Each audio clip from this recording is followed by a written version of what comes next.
மெக்சிகோவில் சக்தி வாய்ந்த நிலநடுக்கம் ஏற்பட்டதன் காரணமாக பொதுமக்கள் அலறி அடித்துக் கொண்டு கட்டடங்களிலிருந்து வெளியேறினர்.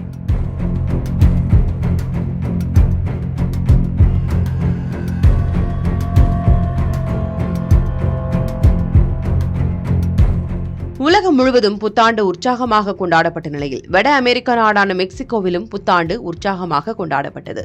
புத்தாண்டை முன்னிட்டு அந்நாட்டு அதிபர் கிளாடியா ஷெய்ன்பார்ன் செய்தியாளர்களை சந்திக்க உள்ளதாக அறிவித்தார். அதன்படி ஒரு அரங்கத்தில் மெக்சிகோ அதிபர் செய்தியாளர்களை சந்தித்து அவர்களுடன் உரையாடிக் கொண்டிருந்தார். அப்போது அங்கு திடீரென நிலநடுக்கம் ஏற்பட்டு அரங்கமே குலுங்கியதால் பெரும் பதற்றம் நேரிட்டது. அதனைத் தொடர்ந்து அதிபர் கிளாடியா தனது பேச்சை நிறுத்திக் கொண்டு செய்தியாளர்களை பத்திரமாக அப்புறப்படுத்த உத்தரவிட்டார். அதனைத் தொடர்ந்து செய்தியாளர்கள் அங்கிருந்து வெளியேறிய நிலையில் அதிபர் கிளாடியா நிலநடுக்கம் குறித்த விவரத்தை அதிகாரிகளிடம் கேட்டறிந்தார். தொடர்ந்து மீண்டும் செய்தியாளர்கள் சந்திப்பு நடைபெற்ற நிலையில் நிலநடுக்கம் குறித்த விவரங்களை அதிபர் பகிர்ந்து கொண்டார்.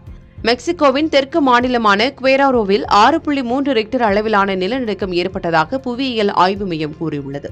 இந்த நிலநடுக்கம் காரணமாக மெக்சிகோ சிட்டி மற்றும் அகபுல்கோ ஆகிய இரு நகரங்களிலும் கட்டடங்கள் குலுங்கிய நிலையில் மக்கள் அலறி அடித்து கட்டடங்களை விட்டு வெளியேறினர்.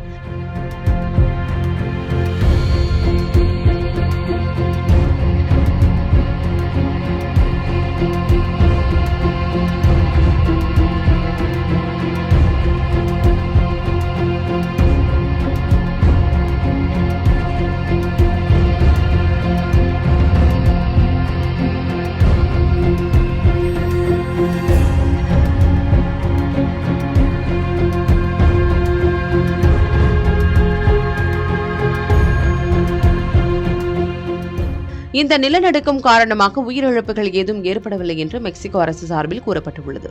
அதேபோல சில கட்டடங்கள் சேதமடைந்து உள்ளதாகவும் சேதம் குறித்து கணக்கெடுக்கப்பட்டு வருவதாகவும் அரசு அதிகாரிகள் கூறினர்.